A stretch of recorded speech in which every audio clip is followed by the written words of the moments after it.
కూటమి పాలనలో విశాఖ దక్షిణ నియోజకవర్గం శరవేగంగా అభివృద్ధి చెందుతుందని ఎమ్మెల్యే వంశీకృష్ణ శ్రీనివాస్ అన్నారు. నియోజకవర్గంలో పర్యటించిన ఎమ్మెల్యే వంశీకృష్ణ శ్రీనివాస్ 36, 38 వార్డుల్లో పలు అభివృద్ధి పనులకు శంకుస్థాపన చేశారు.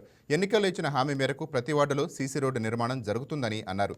సామాజిక భవనాల నిర్మాణాలను సద్వినియోగం చేసుకోవాలని సూచించారు. 8వ వార్డులో విశ్వబ్రాహ్మణ కమ్యూనిటీ హాల్ ఒకటి, అలాగే మా ముస్లిం కమ్యూనిటీ హాల్ ఒకటి ఇక్కడ శంకుస్థాపన చేయడం జరిగింది. అక్కడ ఓపెనింగ్ జరిగింది. ఇప్పుడే మా స్థానిక కార్పొరేటర్ కు నరసింహసారి గారు, అలాగే కూటమి నాయకులు, అలాగే మా ముస్లిం సోదరులు అందరూ కూడా వాళ్ళందరూ కూడా ప్రత్యేకంగా ధన్యవాదాలు తెలియజేస్తా ఉన్నాం. అభివృద్ధి ఎక్కడ అవసరం ఉంటే అక్కడ కూటమి ఉంటుందన్న విషయాన్ని మీకు స్పష్టంగా తెలియజేస్తాం. ఎక్కడ ఏ ప్రాబ్లం ఉన్నా కూడా అక్కడికి వచ్చి మేము స్వయంగా వచ్చి చూసి ఆ పని ప్రజలకు అనుకూలంగా చేయడమే లక్ష్యంగా పెట్టుకున్నాం. ఈరోజు ఈ వార్డులో ఇప్పుడే మా నరసింహసారి గారు చెప్పినట్టుగా ఇది ఒక అద్దంలా తయారు చేసిన రోడ్లు, అలాగే కమ్యూనిటీ హాల్స్ కొన్ని ఉన్నాయి, అవి అన్ని కూడా కంప్లీట్ చేస్తాం. రానున్న రోజులు ఇంకా డ్రైనేజ్ వ్యవస్థ, చిన్న చిన్న కాలువలు, ఇంకా అక్కడక్కడ బ్యాలెన్స్ ఉన్న రోడ్లు అన్ని కూడా వేస్తాం. వేసిన తర్వాత మీ దగ్గరకు వచ్చి మళ్ళీ ఓటు అడుగుతామని చెప్పడం జరిగింది. ఆ విధంగా చేయడమే లక్ష్యంగా పనిచేస్తాం. మీ అందరికి కూడా కొండంత అండగా నిలబడతాం.